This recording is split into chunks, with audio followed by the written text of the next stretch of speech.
If there were ever a prime example as to why you never bunt, look no further than Harrison Bader. You are Locked On Yankees, your daily New York Yankees podcast. Part of the Locked On Podcast Network, your team every day. Welcome to Locked On Yankees, which is part of the Locked On Podcast Network, your team every day. Thank you for making us your first listen every day. I'm Stacey Gotsoulias. With me, as always, is my producer, Steve Granado. Steve, what's going on? Oh, big hit last night. That's a big hit. Big hit. We're going to talk about that. Hey, I want to say thank you to our YouTube viewers. 3.2 thousand. We just keep on climbing. Thank you guys so much. And welcome to the Locked On Yankees family, especially if you're new around here. Coming up on today's show, we have a preview of Game 2. Can the Yankees get some momentum building in some sort of direction? We're going to find out here tonight. We'll talk about that. Get your pitching matchups. We also wanted to talk about some all-star snubs. The rosters have been revealed. The starters are revealed. The reserves, the pen, everything has been set. Are there any snubs on the Yankees? We're going to talk about it a little bit later on. Stacey, the offense last night came through in a big way. The home run ball was back in play. Yeah, I didn't mind this time. Well, yeah. Yeah. They were slow to start, which is how they usually are. And just the last two guys, well, no, I shouldn't say Volpe and Higgy are the last two guys you'd expect to go back to back because something weird like that usually happens. But that was much needed. I was just afraid that they'd go back to back, they'd get it to 3-2, and then they wouldn't do anything after that because that's just the way the offense has been lately, minus the Oakland games. So I was a little worried about that. Yeah, no, I think that's completely fair. But yeah, I mean, Volpe and Higgy going back to back. I think everything on that first game here, the Yankees tagged everything up. There were a lot of mistakes from Baltimore pitching in Game 1, and they were all upstairs. They were all hanging, and the Yankees tagged seemingly almost all of them, which is a great sign because there have been stretches this season where the Yankees do not attack those pitches up in the zone, those pitches that are hanging, the ones that aren't moving the way they're supposed to. Yeah. But last night, they absolutely did.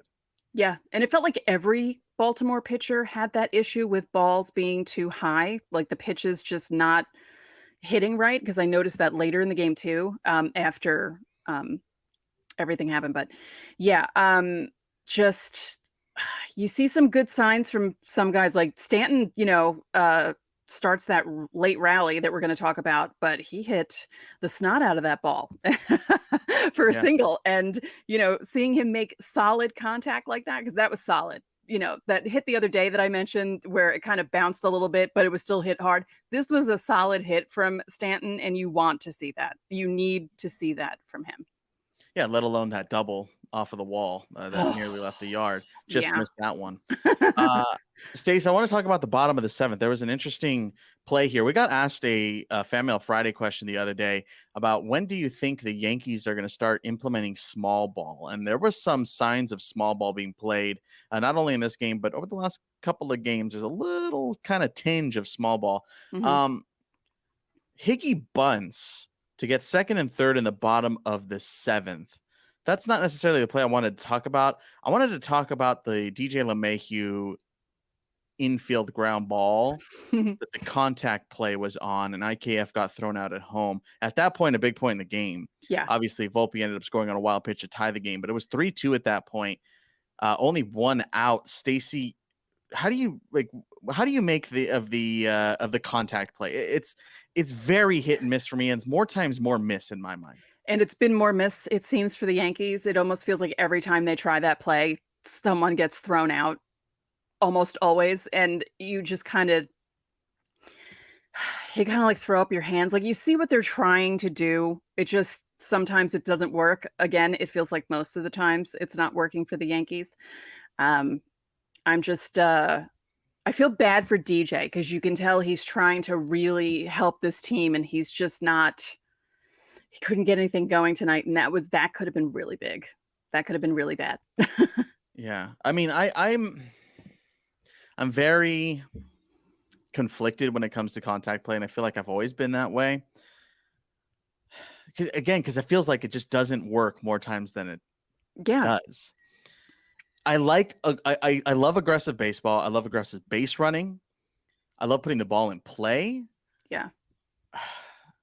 I don't know, because like on one hand, you're thinking, yes, this is something that the Yankees need in that moment. We need this offense. You need the offense just to come around in general, and you're trying to create that offense. But in the same breath, you're kind of squandering also an opportunity because you hold up. Yes, you get the second out, but you also keep that runner on third and a runner at second, which is your go ahead still in scoring position. So a single with 2 outs or anything is going to get them moving anyway. Yeah. I don't know. I know there's got to be analytics on it. It's something that we just don't necessarily get a lot of, but the analytics of the contact play, I guess they have to show positive. I don't know. Because otherwise they would stop doing it, right? I don't know. In theory. In theory, you would think so, but I don't know. But this other small ball here, Bader before the homer showed bunt twice. Did you agree with Bader potentially bunting in that spot, first and second, nobody out in a tie game?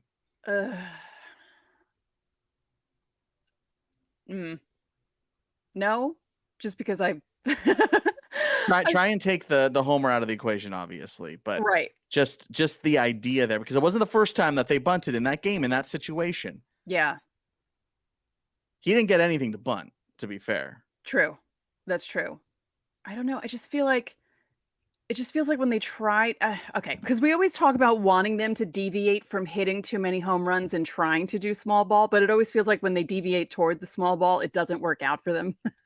Like something always happens where someone's thrown out, someone, the bunt pops up in the air, and it's like the catcher catches it or something like that. And I was just like, what is he doing? No, don't do that. No, don't do that. And then boom. Yeah, I mean, that's a massive swing there. The Yankees obviously trailed 3-0, ended up coming back to win 6-3 thanks to that Bader 3-run shot, let alone doing it against some pretty, by all accounts, good pitching in that game as well. Tyler Wells looked good. Of course, getting it in the bullpen as well. Tough bullpen to face. But, I mean, you got to like the tenacity the Yankees showed offensively last night. Oh, yes. I was thrilled with that. They needed that badly. And this is a big matchup with the Orioles. And to get the first out of 4 is huge. Yeah, massive. Domingo Germán coming off of the perfect game. Stace, you were wrong. He did not give up a single in his first at bat. He actually had a perfect 1-2-3 first inning. I know. Ended up pitching into the 5th. Obviously, the stuff wasn't there like it was the other night in Oakland. He was certainly favoring his changeup a lot more than he was in Oakland. Yeah. The problem for me in Monday night's game was more, there wasn't a ton of separation fastball to changeup. So it kind of looked similar out of the hand. There wasn't a ton of difference there. And I think that's what kind of led to those 9 hits. And his curveball, while still good, was not as sharp as it was the other night.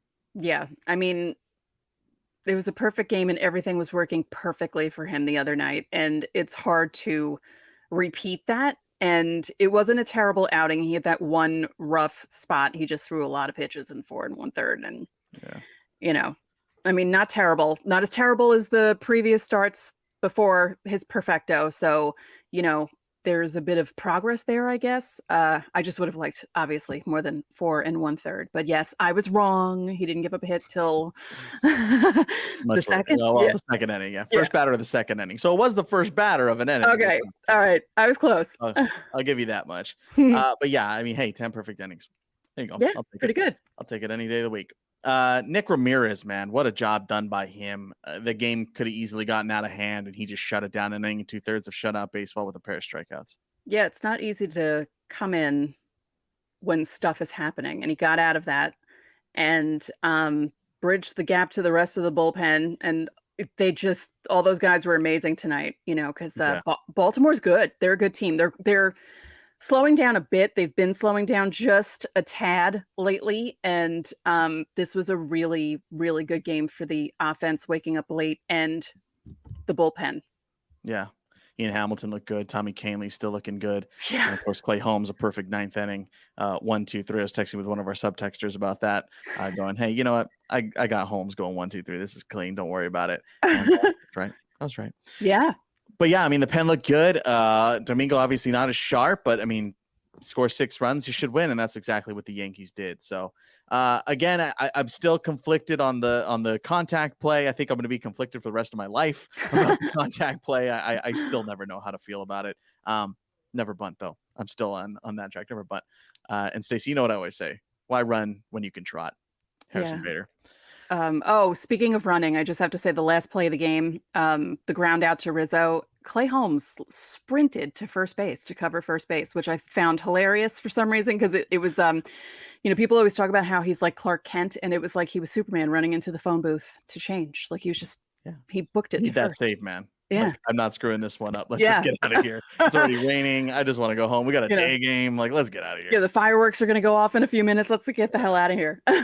Exactly. Great win for the Yankees. We'll see if they can continue that momentum. Of course, if you're new around here, we do Fan Mail Friday. You can drop your questions in the comments here on YouTube. All you got to do is go to that pinned comment down below and reply to get in our inbox and potentially get your questions answered on Friday. Of course, if you want to skip the line, you can join our subtext. And like I said, we were texting about the game last night. Looks like we text all the time with our subtexters, one-on-one text conversations with Stacey and myself, and a bunch of other info, of course, coming your way on a daily basis. Check the episode description for more information.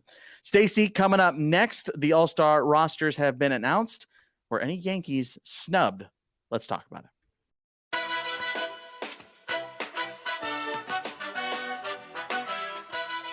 Take your first swing at betting MLB on FanDuel and get 10 times your first bet amount in bonus bets up to $200. That's right. Just bet $20 and you'll land $200 in bonus bets, win or lose. That's $200 you can spend betting everything from the money line to the over to who you think is going to hit the first home run, all on an app that's safe, secure, and super easy to use. Plus, when you win, you get paid instantly. There's no better place to bet on MLB than FanDuel, America's #1 sportsbook. So sign up today. Visit FanDuel.com/lockedon to get up to $200 in bonus bets. That's FanDuel.com/lockedon. FanDuel, official partner of Major League Baseball.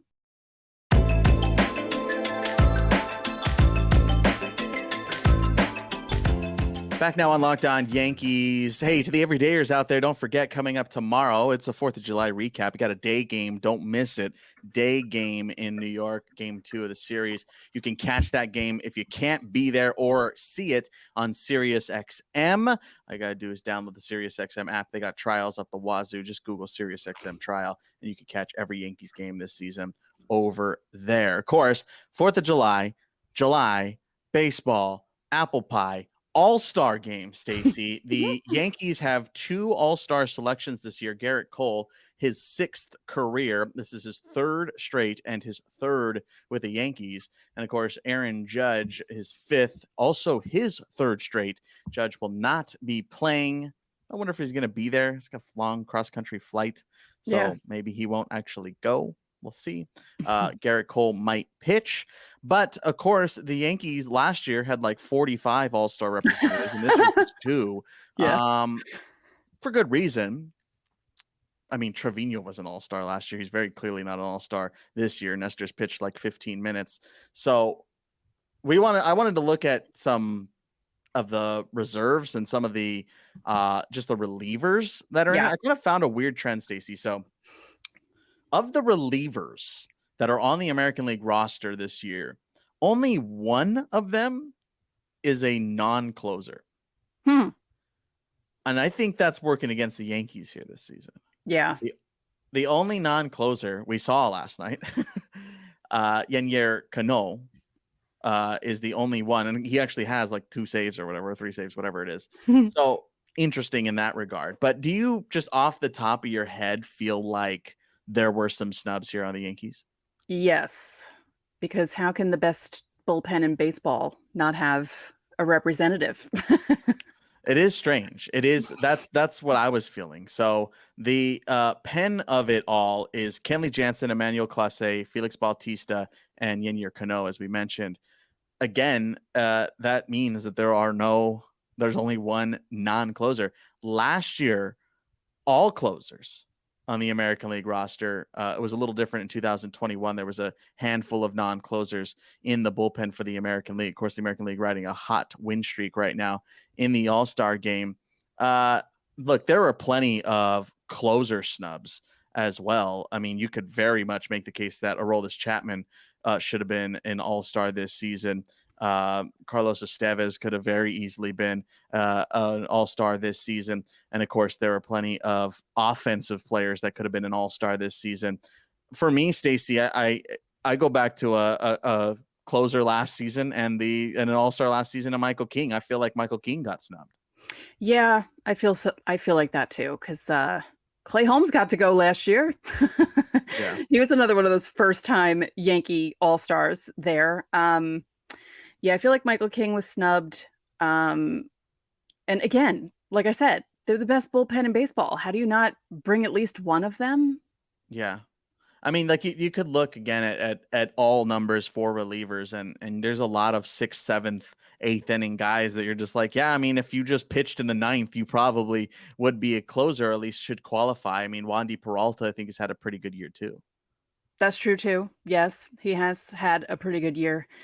It is interesting looking at the names on that squad because, my God, just the pitchers. Yeah. That's no, I mean, let's just go ahead and run down the American League pitching staff. It is a ridiculous staff. Obviously very starter heavy. Shohei, Gerrit Cole, Luis Castillo, Sonny Gray, who has been obviously a big surprise this season. Nathan Eovaldi, you can even throw in that camp. He's pitched really well in Texas. Kevin Gausman, Shane McClanahan, Framber Valdez, Mike Lorenzen, I think obviously is the one of the biggest surprises as far as starters is concerned in the American League, and then the rest of the relievers, as we mentioned. So it's tough, man. There are a lot of good players out there, and every year I feel like we go through this where you're going, man, he probably should have made it. He probably should have made it. He probably should have made it. And I think the Yankees, I'm not going to say got lucky, but man, they were well represented last year.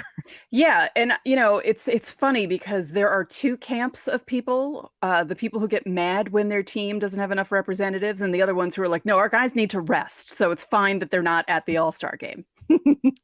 What camp are you in? Do you like seeing more Yankees in the All-Star game? I do. I actually do. I don't mind it. I think it's fun, especially because they're always booed. Everyone hates them. And my favorite was in Anaheim. Was that 2010? And they were right. Yeah. Right. Because Bob Shepard died. They played the sound for Jeter and everything. And the Yankees were well represented. And A-Rod was just like tipping his cap. And I just thought that was so funny because I love that part of it. Like, I like the evil empire, Yankees are bad, people are booing us part of the fandom most of the time. So yeah, no, I like that. I was at the home run derby that year. I went to the home run derby. Nice. Where Big Papi won. Oh yes. Yeah. And remember Corey Hart was also in that home run derby. Very different era of home run derby. Oh my goodness. Corey Hart. Wow. That's a blast from the past. Blast, I will say this one thing about Yennier Cano. I had to write about the All-Star roster today for my other job, and my software that I use to help with my grammar kept wanting to correct it to Jennifer, and I had to add it to my dictionary so it wouldn't do that. Yeah, I don't think that's exactly what you were going for. As far as we kind of touched on it yesterday in yesterday's show, but I mean, Anthony Rizzo was on pace to be obviously on the All-Star team, if not the starting first baseman. I mean, it's just such a bummer that his season went south so fast. Yeah, that damn neck injury, because he was the Yankees' best player for the first 2 months, and then that injury happened, and obviously he fell off because you need your neck. Your neck is for a lot of things. Yeah, your neck is very important in just everyday life. And until you hurt your neck, you don't realize how much you use it. And it's the worst. So hopefully he's feeling better and he'll rest during the All-Star break. See, some guys need the rest. He needs it. Yeah. I mean, as far as defense, or not, I shouldn't say defensive, offense, not pitching, I can't think of it. There's nothing else, right? Like there's no one else that has been consistently good that deserves an All-Star not on the Yankees. No, I was just surprised that Whit Merrifield went in there ahead of Wander Franco, I think was what people were kind of. Yeah, that's probably the biggest snub. Yeah. Franco, obviously. I mean, yeah, because the Blue Jays have pretty good representation. Just in case you guys didn't know, the Braves have the most with 8, and that's because they're the best team in baseball right now. They surpass the Rays record-wise because the Braves went 21-4 in June, and I feel like they did it quietly. Very quietly. Yeah. Very quietly. Remember, like, I think it was like one of the first episodes of the season. We were very wrong. Yes. Shocking. Yes. Are you guys noticing a trend? Yeah. Where we're just like, man, I can't believe our Locked On hosts all voted for number one team to be Atlanta. And well, eat my words. Eat my words. Yep. Let us know in the comment section down below if you think that Michael King or Clay Holmes should be an all-star this season. Do you feel like the Yankees got snubbed a little bit? Obviously, they're not playing to their fullest potential this season. But also, I mean, just a quick aside, they were, 9 in the latest MLB rankings, which I felt was an insane mark. Or was there like 8 or 9? I couldn't believe that they missed last ranking and then made it into this ranking after losing 2 of 3 in St. Louis. I don't know how that worked out. Yeah. But those rankings are just to get you to comment. That's just how it is. Yeah. That's how the algorithm works. Anyway, again, comment down below if you think there were any Yankee snubs and who they were and why you believe that. We'll be hanging out in the comment section as always. One more quick little break. When we come back, we got to talk about game 2 and give you a pitching breakdown for today's matchup.